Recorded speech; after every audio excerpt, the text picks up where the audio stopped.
Yes, my dear friends, I am Srinivas Ayyagari in front of you once again. Today my topic I'm going to talk is regarding the burning topic, that is the ongoing war between the Russia and the Ukraine. Just I want to go a bit of a history. Previously, Ukraine was also a part of the country called USSR, Union for Soviet Socialist Republics, which got disintegrated following the policies of then President Mr. Gorbachev, who was telling glasnost and perestroika for a change and all.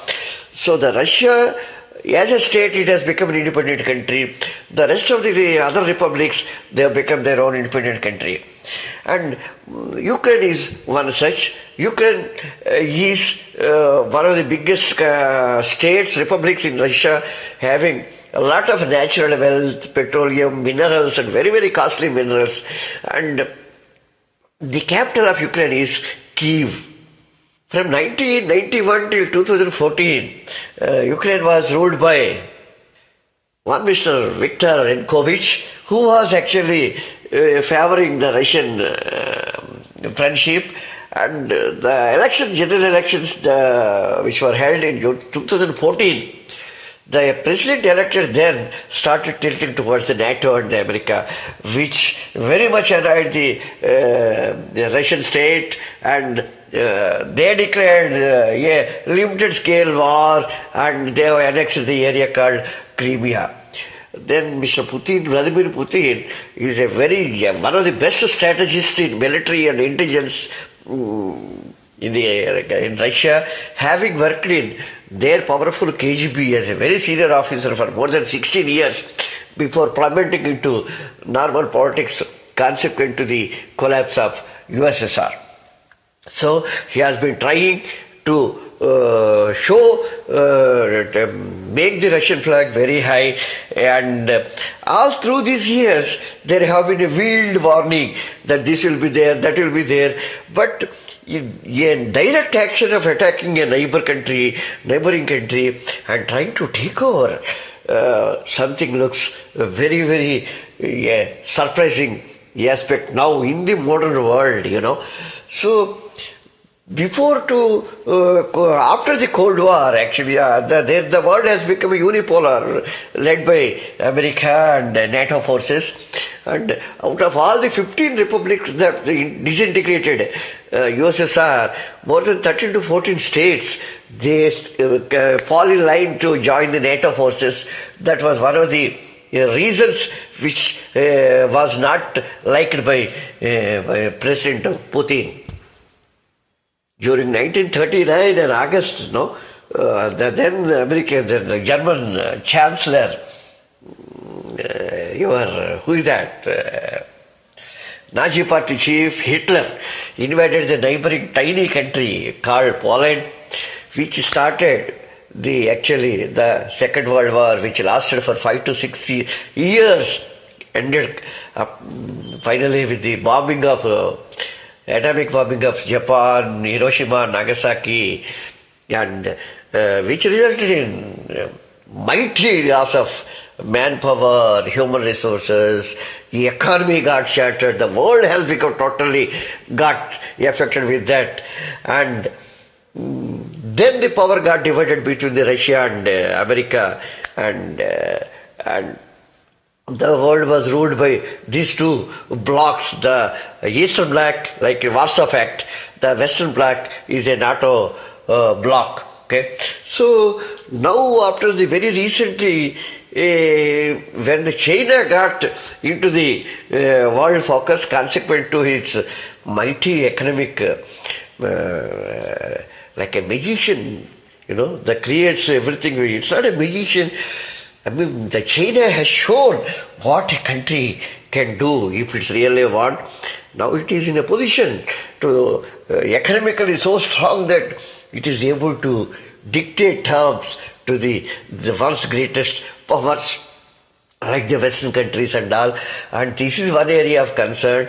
And now the Russian people, they have attacked the Ukraine, and the Western bloc, led by the America, they are there, and the in the Japanese area, the Korean issue is still lurking very high with occasional missiles fired by North Korea.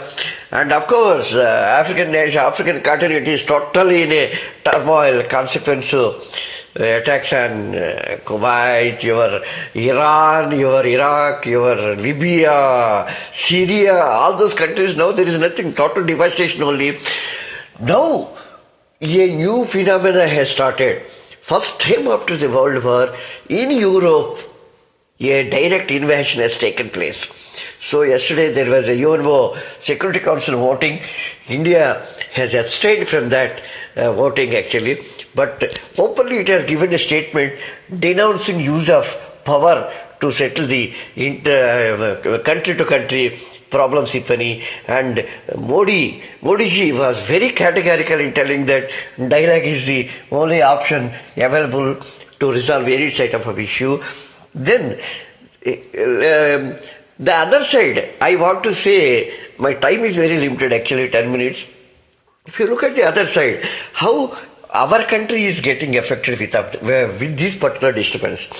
As it is, there is a lot of fear in the Western countries because 10% of the total oil production is now being supplied by the Russian countries, and that may now come to your total halt.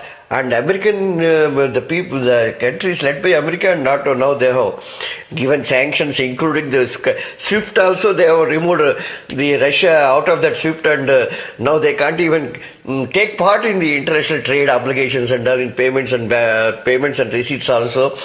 So when this is also going on, how the country, India, is going to be affected, just my limited knowledge, I can say with conviction that extremely safe our country with the dynamic leadership of President Modi. I am not talking about politics or anything. Any party is same here.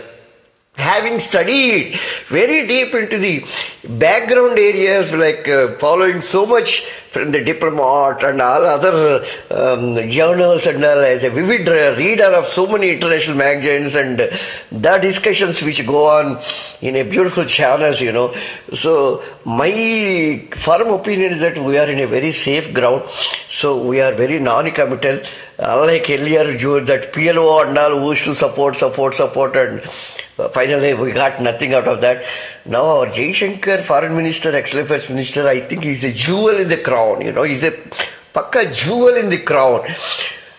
As far as I am concerned, Dr. Jaishankar is the best foreign minister India has ever had. Even I feel better than Vajpayee. Such a wonders he has been doing with the collective leadership of our Ajit Doval of international security, the dynamic leadership of our Prime Minister and Defense Minister. You see, our core committee is extremely strong, to safeguard our countries. Now, our borders are also extremely volatile. Let us hope that nothing untoward. The war will be localized in the Ukraine. Let us hope and pray that it will not spread to other countries. Other rogue nations are there in Korean Peninsula, in African countries and some other countries. So let us hope that sanity will prevail among us, the leaders, and ultimately the peace will be back. But immediate run, I feel India, the inflation rate is definitely be going up. Our current account deficit in all the possibility, it is going to increase.